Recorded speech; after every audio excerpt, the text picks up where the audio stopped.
La Hacienda Agricola Colucha est bien plus qu'une simple entreprise agricole. Il s'agit d'une aventure entrepreneuriale et d'un projet de valorisation du petit paradis naturel que constitue l'île de Colucha, également connue sous le nom d'Isola delle Vacche. Une île sarde au sol fertile et aux nombreux fruits que Stella et Marco Boglione sont en train de faire revivre, également à travers une production agroalimentaire de qualité, dans le respect de sa nature, de son paysage et de son histoire. L'entreprise agricole de Colucha représente la renaissance d'une île. La Colucha a appartenu pendant près de 2 siècles à la famille Sanna d'Arzachena, dont le descendant, Angelo, connu de tous comme le légendaire Ziu Agnolledu, s'en est occupé jusqu'à sa mort à l'âge de 94 ans en 1996. Après la mort de Ziu Agnolledu, l'île est restée longtemps semi-déserte et dans un état d'abandon jusqu'à ce que, en 2017, la famille Boglione en devienne la nouvelle propriétaire. Dans les années 1960, Colucha a attiré l'attention de nombreux investisseurs, désireux de l'acheter pour développer un projet touristique complémentaire à celui de la Costa Smeralda, mais Sanna a refusé toutes les propositions afin de préserver la beauté de son île. Grâce à ses efforts, Colucha est protégée depuis des décennies par d'importantes réglementations en matière de conservation de la nature. Depuis 1992, Colucha est une oasis permanente pour la protection de la faune et toute activité de chasse est interdite. Depuis 2004, l'île est une zone d'intérêt public important dont le système de baies, de promontoires et de récifs, les systèmes de dunes de la place de Liscia et les zones humides côtières situées derrière sont protégés. En outre, la zone marine entourant Colucha fait partie du réseau européen de zones protégées appelé Réseau Natura 2000, établi pour assurer le maintien à long terme des habitats naturels et des espèces de flore et de faune menacées ou rares sur le territoire de l'Union.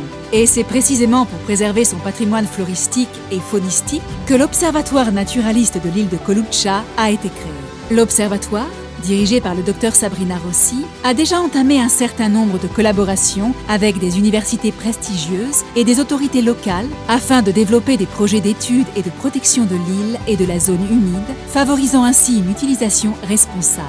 Les travaux de mise en valeur ont commencé par la réouverture de 15 km de chemins de terre, identifiés grâce aux photographies aériennes des forces alliées prises à la fin de la Seconde Guerre mondiale. La superficie totale de l'île est d'environ 300 hectares et elle abrite 2 vignobles vermentino DOCG di Gallura, l'étang à huîtres de Porto Pozzo, de nombreux enclos, abris et abreuvoirs pour les animaux, notamment les ânes, les chèvres et les célèbres vaches de Colucha qui sont revenus spontanément sur l'île et ont déjà commencé à se reproduire. L'île est un lieu d'une grande biodiversité. Dans l'arrière-pays, prospère une végétation dense de genévriers, oliviers, lentisques, philiréas, arbousiers, myrtes, cistes et genêts. C'est le maquis méditerranéen dont la floraison permet aux abeilles de Colucha de produire un miel à la saveur unique. C'est avec les fruits du myrte que l'entreprise Colucha prépare sa version de haute qualité de la liqueur sarde typique et c'est avec les genévriers qu'elle prépare le gin. La faune est riche et diversifiée, avec de nombreuses espèces que l'on rencontre facilement, comme les tortues, les perdrix, les cresserelles, les cormorans, les lièvres, les renards, les sangliers et d'autres encore plus rares ou insaisissables, comme la martre, le chat sauvage sarde, appelé chat macchione, le grand dauphin, le cormoran huppé, le goéland corse ou le balbuzard pêcheur.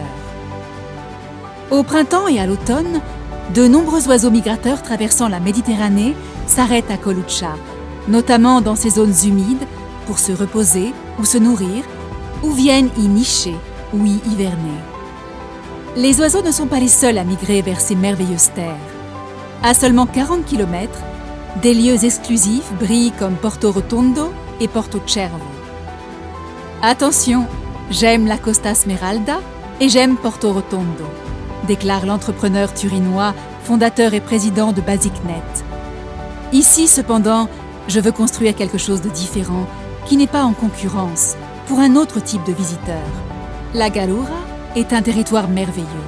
Je souhaite créer un lieu unique pour les jeunes de demain, qui puisse apprécier un tourisme responsable, entouré par la nature, fait de produits de la terre et de culture.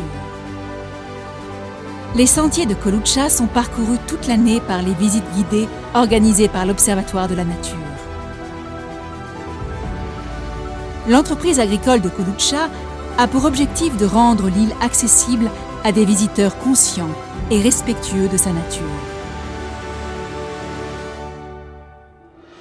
L'île accueille ses hôtes en leur offrant un service d'hospitalité complet, de l'amarrage aux 3 pontons au dîner dans le cadre enchanteur de la plage de Macchia Mala. Le nouveau visage de la Sardaigne, placé sous le signe du goût et de la durabilité, prend forme sur les 300 hectares de l'île où Marco Boglione s'est investi dans cette aventure appelée Azienda Agricola Coluccia.